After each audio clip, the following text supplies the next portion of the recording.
Welcome to EnfinityCast, where we explore the frontiers of science and technology. I'm your host, Elion Quanta.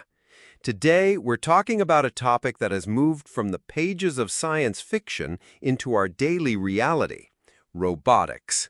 And to help me navigate this fascinating world, I'm joined by the brilliant Kael Sparks. Welcome, Kael. Thanks for having me, Elion. It's a topic that's evolving so fast it's almost hard to keep up. When people hear robot, they might picture a walking, talking android, but the reality is that most of us interact with robotics every single day, often without even realizing it. That's the perfect place to start. Let's talk about those invisible robots. I'm thinking of industrial automation. The car you drive, the phone in your hand. Chances are a robot arm had a role in its creation. Absolutely. For decades, industrial robots have been the backbone of modern manufacturing. They perform tasks with a level of precision and endurance that humans simply can't match. We're talking about welding car frames, placing microscopic components on a circuit board, tasks that are repetitive, dangerous, or require immense accuracy. And now, with AI integration, they're not just repeating a single programmed motion. They're learning, adapting, and performing quality control on the fly. So they've moved from brute force to something more like finesse.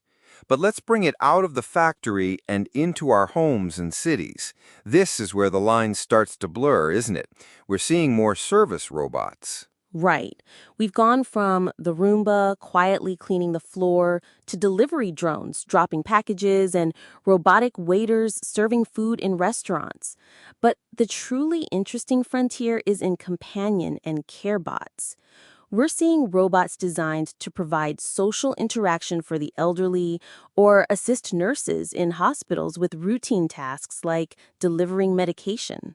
The potential benefits there are enormous, freeing up healthcare professionals to focus on critical patient care or providing a lifeline to someone who's isolated.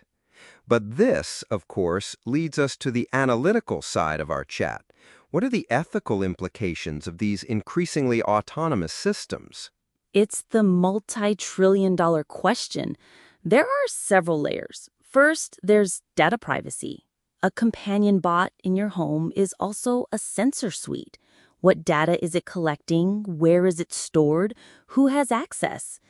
Then there's the issue of job displacement, which is a very real economic and social concern. And what about decision-making? If a semi-autonomous car has to make a split-second choice in an accident, who's responsible for that choice? The owner? The manufacturer? The programmer who wrote the algorithm? Exactly. It's a modern-day trolley problem, but with lines of code instead of a lever. And on a more philosophical level, what does it mean for our own humanity when we start forming emotional bonds with machines designed to simulate empathy? These aren't easy questions, and we don't have the answers yet, which is why having these conversations now is so critical. A perfect summary, Kael. From the tireless arms in a factory to the complex ethical mazes of autonomous companions, robots are undeniably among us. They are a reflection of our own ingenuity and, increasingly, our own values. That's all the time we have for today. A huge thank you to Kael Sparks for the insightful discussion. My pleasure, Elion. It was a great chat. Join us next time on EnfinityCast as we continue to explore our amazing universe.